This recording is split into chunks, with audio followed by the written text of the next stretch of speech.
EastEnders, who attacked Cindy Beale? 10 huge theories, all the key suspects and clues. EastEnders' Christmas Day offering revolved around the dramatic reveal of Cindy Beale and Junior Knight's affair, as her sordid conversation with David Wicks was played out loud in the Vic. All her secrets, including her love for ex-husband George, became public knowledge and all hell broke loose amid the festivities. By the end of the episode, Cindy was left lying motionless in the snowy square after being hit with a shovel by a mystery attacker. We didn't know whether she would survive, but she is now awake from her coma and will return to Walford next week. However, another major question needs answering. Who did this to Cindy? There is no shortage of suspects, considering the number of enemies she has made in recent weeks. It won't be too long before we find out the truth, as the attacker will be revealed during the show's 40th anniversary week in February. Ian. When Cindy and Junior's affair was broadcast, Ian's world came crashing down as he realized that his partner had betrayed him yet again. Cindy was confident that Ian would forgive him once more, but instead he decided to finally break the cycle. He kicked her out of the house, after telling her that she doesn't deserve to live. That evening, Ian had a breakdown and violently destroyed his living room, in a scene that mirrored Arthur's breakdown in 1986. Since Christmas, Ian has been reluctant to visit Cindy in hospital, and in next week's scenes, he refuses to let her stay with him when she returns to Albert Square.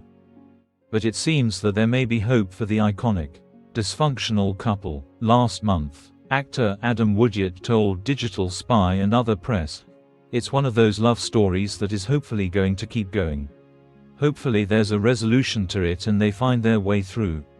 However, was Ian responsible for the Christmas Day attack? George. Cindy's and Junior's betrayal hit George harder than most, as he found out that his ex-wife and his son had been involved.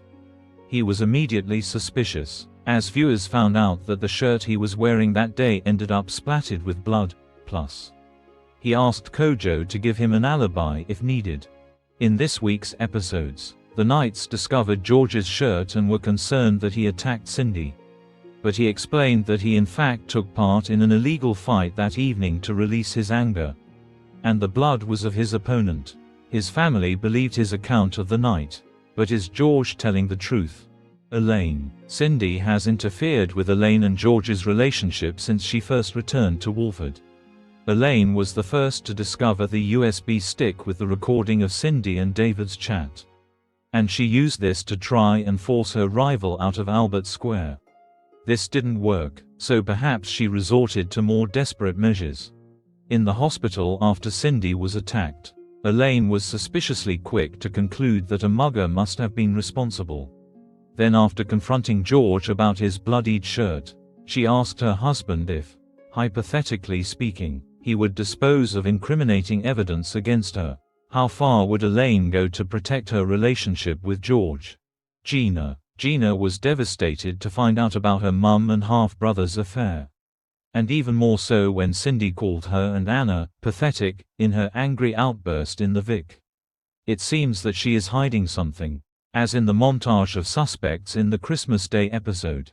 Gina was seen sneaking out of the house just before Cindy was attacked. Where was she going, and could she have attacked her own mum?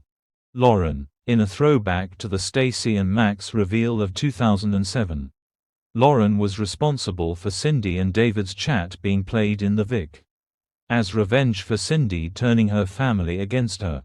However, she was frustrated that she also faced hostility from everyone for her actions, with her partner Peter disgusted by what she did. Junior. Junior's current relationship with Cindy is complicated. While he heard on the tape that her true feelings are for his dad George, he is still convinced that they had a serious connection.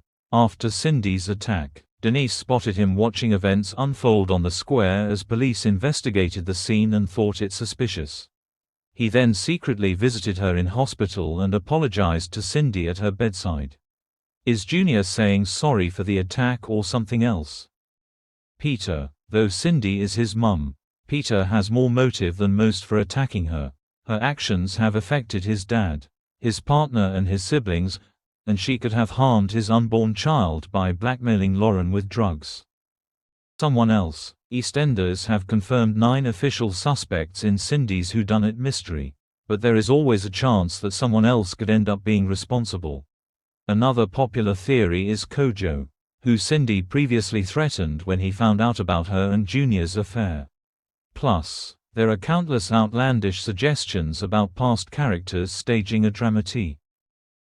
Các bạn vừa theo dõi một sản phẩm của EastEnders Spoiler TV. Xin chào và hẹn gặp lại các bạn.